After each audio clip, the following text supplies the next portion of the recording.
If you suffer from allergies, you very likely have already noticed it's going to be a bad year. Yeah, and new this morning, thanks to the long winter, doctors say it's not likely to get any better. 24-hour News 8's Jessica Hayes is in the WISHTV8.com news center right now with a closer look at what ails so many of us. Good morning. Good morning. And if over the last couple of weeks you said the phrase, as so many of us have, I have a cold that just won't go away. Well, one doctor I talked to said that may not be a cold at all. It could be allergies. Let's take a look at the map here. This is pollen.com, and this is where Indiana was yesterday when it was so nice outside. We were in the high range for the allergy forecast. Now, if we zoom in on that a little bit more, today, because of the rain, we're down to the medium level at a 7.1. So that's good news for allergy sufferers. Tomorrow looks even better, but as we get closer to Sunday, we reach that high range again. And today's predominant pollens, if you do suffer from allergies, are juniper, elm, and maple. So again, if you suffer from those allergies, you still will notice that today.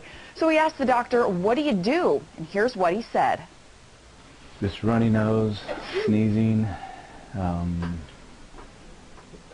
of feel like you have a cold all the time.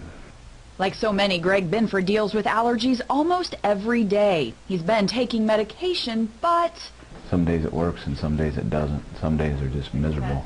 It's so bad that we caught up with him at the allergist, where doctors had just administered a skin test to see what exactly Greg's allergic to. We have lots of things to offer patients to get matters under control, and so all they have to do is ask, because there's no reason that they have to suffer.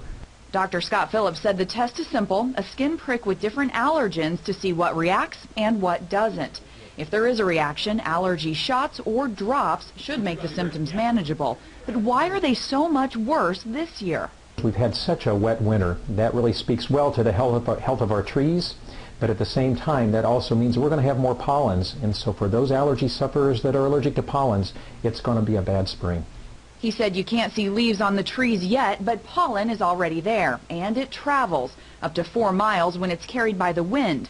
Dr. Phillips said it'll only get worse in the coming weeks. In the springtime, it's tree pollens. In the summertime, it's grass pollens, and in the fall, it's weeds. And all year around, it's what's in your house: dust mites, mold, and pet dander. In the Midwest, allergies are worse than nationwide because of the Ohio River Basin, and a cold is often blamed because the symptoms are the same. Itchy, watery eyes, facial pressure, headaches, congestion, sometimes a cough. If you don't get it under control, I find it in the morning it just lasts all day. And Dr. Phillips said if you have these symptoms, you don't have to go to an allergist right away. There are really a lot of good over-the-counter products that can help you. Allegra, Benadryl, Zyrtec, even the nasal spray Nasacort is now available over the counter. He said try those first. If they don't work, then you want to see an allergist.